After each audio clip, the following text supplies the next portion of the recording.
থাকে। এ দেখে টুনি বলে, বুড়িমা, দেখো দেখো, সব গাছে ফুচকা ধরেছে।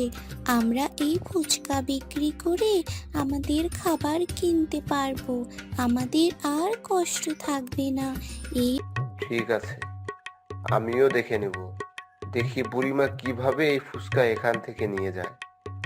আজ যাই বাড়িতে, কাল হবে আসল খেলা বুড়িমায়ের সাথে। পরের দিন সকালে বুড়িমা আর টুনি একটা বস্তা নিয়ে বের হয় জমি থেকে ফুচকা আনার জন্য। লল্লু ভাই, তাহলে বাসায় থাকো। আমি আর বুড়িমা জমিতে গেলাম। সময় করে ছানাদের খাবার দিও। আর মুরগির ঘরে যে ডিমগুলো আছে তা বের করে রাখিও।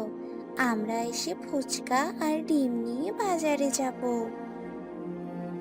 এই বলে টুনি আর বুড়িমা জমির দিকে যায়। রাস্তায় যেতে যেতে হঠাৎ বয়রা ডাক্তারের সাথে দেখা হয়। আরে আরে, বুড়িমা কোথায় যাও? অনেক দিন ধরে তো আমার কাছে আসো না। শরীর তাহলে ভালোই বুঝি? হ্যাঁ, এখন একটু ভালোই আছি। হাঁটাহাঁটি করি, জমিতে কাজ করি, তাই একটু শরীরটা ভালো।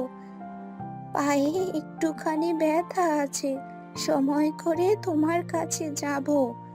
জমির ফুচকা বিক্রি করে কাল না হয় যাব তোমার কাছে। কিরে টুনি, জমিতে আবার ফুসকা চাষ হয় না কিরে? তা কিভাবে ফুসকা চাষ করলি তোরা?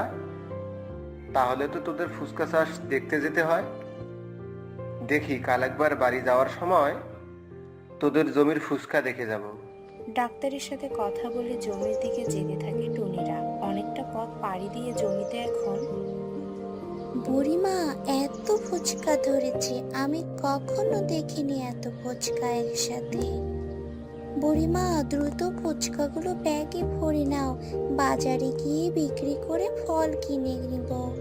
তোমার শরীর তো ভালো না, তোমার এখন ফল খাওয়া দরকার। টুনি আর বুড়িমা সহ বস্তা ভরে ফুচকা নেই।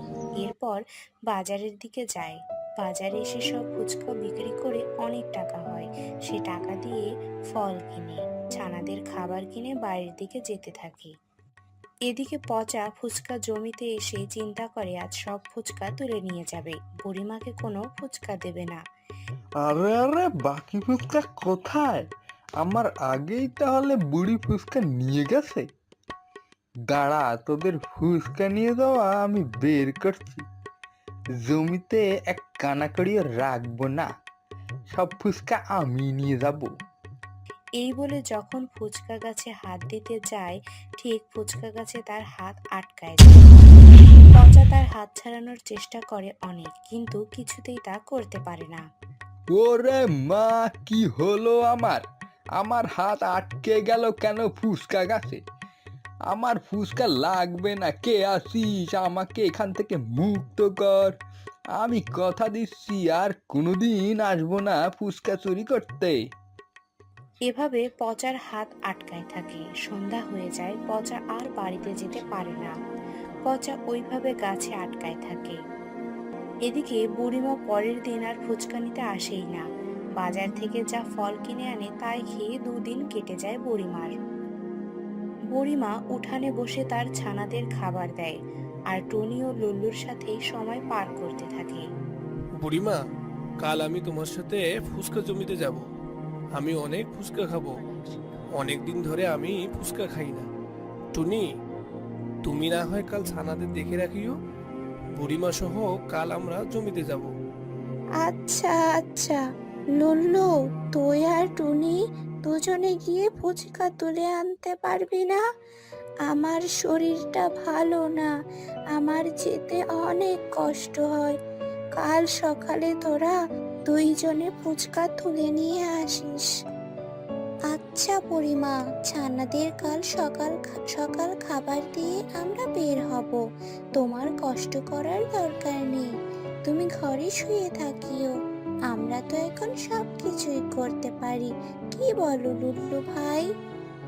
এভাবে তারা কথা বলতে থাকে কাল কখন যাবে ফুচকা তুলতে। এদিকে তো 2 দিন ধরে পচা ফুচকা গাছে আটকায় আছে। এই দুদিনে পচা না খেয়ে তার শরীর শুকে কাঠ হয়ে যাচ্ছে। পরের দিন সকালে টুনি আর লুল্লু ছানাদের খাবার দিয়ে বের হয় ফুচকার জমির দিকে। এসে দেখে পচা গাছে তার হাত আটকানো অবস্থায় আছে। টুনি ও লুল্লুকে দেখে পচা কান্না করতে থাকে আর লুল্লুকে বলে, টুনি, লুল্লু, আমাকে বাঁচাও।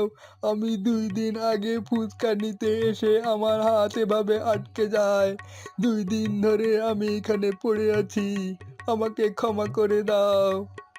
আমি আর কোনোদিন বুড়িমার সম্পদের দিকে হাত বাড়াবো না।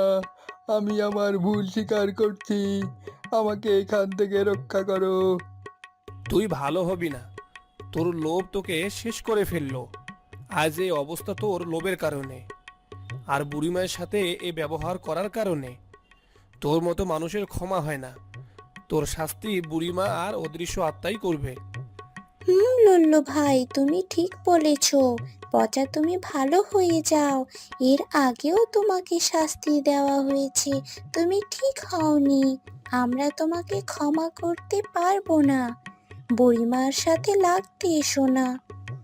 বুড়িমার সাথে তার অদৃশ্য আত্মা থাকে, সেই আত্মাই তোমাকে একমাত্র ক্ষমা করতে পারে।